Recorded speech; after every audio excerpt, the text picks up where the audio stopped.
শীতের কনকনে রাতে উঠে এক ছোট্ট ছেলে এক মনে ছবি আঁকছে ময়ূর, উট, যুদ্ধ এবং অবশ্যই সোনার কেল্লার ছবি। কোনো বাঙালিকে এরপর আর বলে দিতে হয় না মুকুলধর নামের সেই আশ্চর্য জাতিস্বরের কথা আমি বলছি। সত্যজিৎ রায়ের উপন্যাস ও ছবি এই বঙ্গদেশের নাবালক থেকে সাবালক সবাইকে আজও মজিয়ে রেখেছে।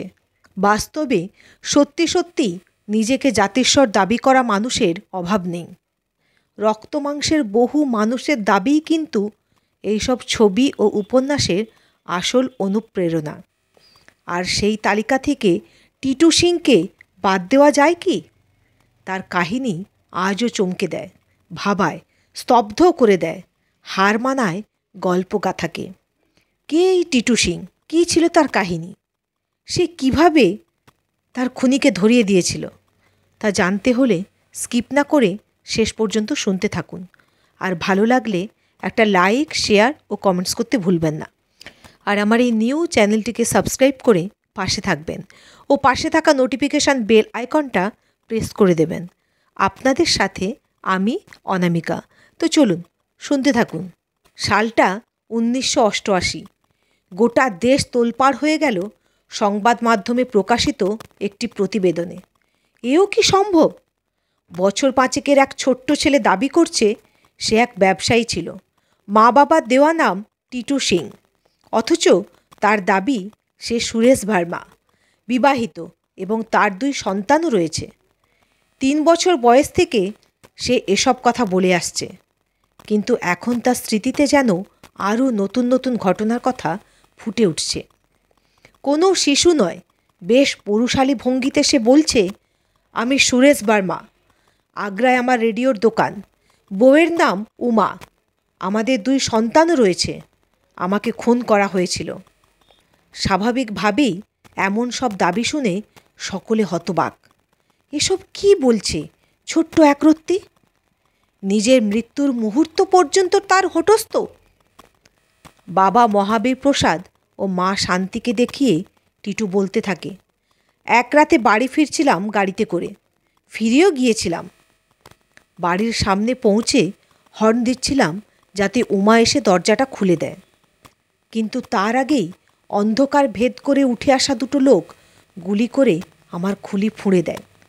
সেই সঙ্গে নিজের এই জন্মের বাবা মাকে দেখিয়ে টিটু ওরফে সুরেশ বলে ওঠে, এরা আমার কেউ নয়, আমার আসল মা বাবা আগ্রায় থাকে।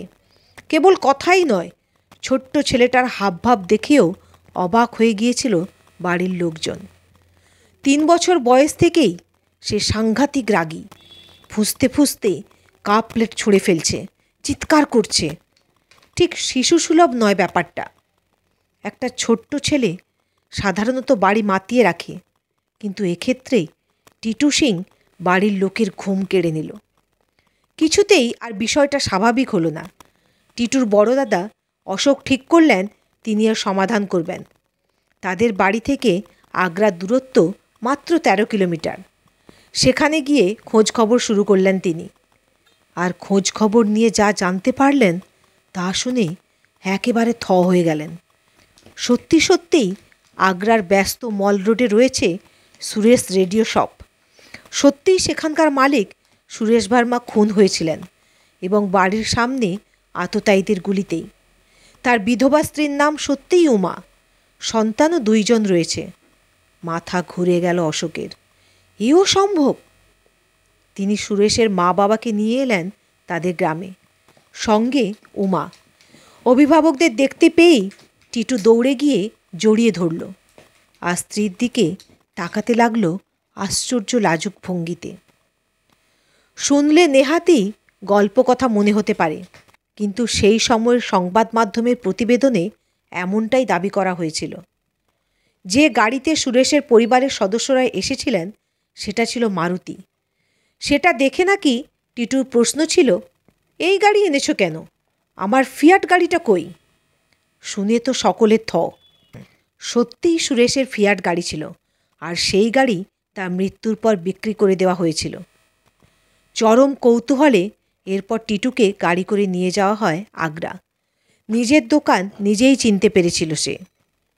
স্বাভাবিকভাবেই বিষয়টা ঘিরে হইচই শুরু হয়ে যায়। এরপরেই ঘটনায় প্রবেশ করেন ডক্টর হাজরা, যিনি ছিলেন প্যারাসাইকোলজিস্ট। দিল্লি বিশ্ববিদ্যালয়ের ডক্টর N.K. চাড্ডা ও মার্কিন মুলুকের ডক্টর এন্টানিয়া মিলস বি বিষয়টা নিয়ে তদন্ত শুরু করে দেন আর চমকে ওঠেন।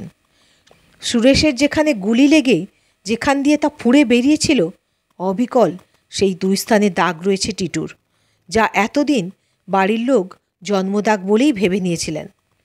এমনও শোনা যায় যে টিটু নাকি সুরেশের বাড়ির উল্টো দিকের একটা বিরাট গাছ দেখিয়ে তার তলায় মাটি খুঁড়তে বলেছিল। দাবি ছিল সেখানে সে কিছু সোনার কয়েন পুঁতে রেখেছে। দেখা যায় যে তার দাবি ছিল সত্যি, মাটির ভেতরে হলুদ ধাতুর মুদ্রা। এরপর টিটুর বাড়ির লোক তো বটেই, সুরেশের পরিবারও যেন মেনেই নেয় যে সুরেশ আর টিটু আসলে অভিন্ন আত্মা। একজনের মৃত্যু 1983 সালের 28শে আগস্ট, আর অন্যজনের জন্ম ওই বছরেরই 10 ডিসেম্বর। টিটু জাতিস্বরী। এখানেই শেষ নয়, শোনা যায় টিটুর নাকি এও মনে পড়ে গিয়েছিল যে কোন রাইভাল ব্যবসায়ী তাকে গুলি করেছিল। সেই সাক্ষ্য থেকে মামলা করায় আদালতে। পুলিশের জেরার মুখে নাকি অপরাধও স্বীকার করে নেয় সেই অপরাধীরা। স্বাভাবিকভাবেই এই ঘটনা সত্যিই অবিশ্বাস্য, কিন্তু পুরনো সংবাদ মাধ্যমে টিটুর বিচিত্র ও অভূতপূর্ব সব ঘটনার কথা বিবৃত রয়েছে। ঘাঁটতে বসলে মুকুলকে মনে পড়বেই। সুরেশ পেরেছিল দুষ্টু লোকেদের ধরিয়ে দিতে, যা সম্পূর্ণ করেছিল এক বৃত্ত। কিন্তু সেই সঙ্গেই মন খারাপ লাগে উমার মন্তব্যের কথা জানলে। সংবাদ মাধ্যমের সামনে সুরেশের স্ত্রী বলেছিলেন, আমি নিঃসন্দেহ এ সুরেশই, কিন্তু আমার সঙ্গে তো ওর সেই সম্পর্ক আর ফিরবে না। আত্মা যতই এক হোক, চেহারা আর বয়স যে একেবারেই ভিন্ন। দেখতে দেখতে কেটে গিয়েছে এতগুলো বছর। কোথায় এখন টিটু? সত্যি কি তার জীবনের সব সত্যি ঘটনাগুলো? পুরনো সংবাদ মাধ্যমে তার ছবি তো বটেই, পরিবারের সকলেরই ছবি ছাপা হয়েছিল, কিন্তু এখন সে বড় হয়েছে। তবে কোথায় টিটু? সত্যিই খুঁজেও যেন আর হদিশ মেলে না। তবে কারও দাবি টিটু বড় হয়ে এখন অধ্যাপক হয়েছেন। বেনারস হিন্দু বিশ্ববিদ্যালয়ের শিক্ষক তিনি। ছোটবেলার ঝঞ্ঝাট দিনগুলো পেরিয়ে এখন তিনি শান্ত অন্তর্মুখী এক মানুষ। আবার এমনও দাবি টিটু নাকি মন গড়া কথা বলেছিল। সত্যিটা যে কী তা পরের দিনগুলোয় কেমন গিট পাকিয়ে গিয়েছে। কিন্তু এমন সব কথা যারা আলোচনা করেন, এই নিয়ে চর্চা করেন, তাদের কাছে টিটু সিং আজও এক বিস্ময়ের নাম। আর যারা সত্যি জীবন থেকে সির্ফ রোমাঞ্চ খুঁজে পেয়েই খুশি, তারা অত কিছু না ভেবে ডুব দেন এক বালকের জীবনে, যে জীবন হার মানায় গল্প কথাকেও। তো শ্রোতা বন্ধুরা, জাতিস্বর টিটু সিংয়ের এই কাহিনী আপনাদের কেমন লাগলো একটা কমেন্টস করে জানাবেন। আরও নানা ধরনের গল্প শুনতে হলে আমার চ্যানেলটিকে একটা সাবস্ক্রাইব করে দেবেন প্লিজ। Thanks for watching.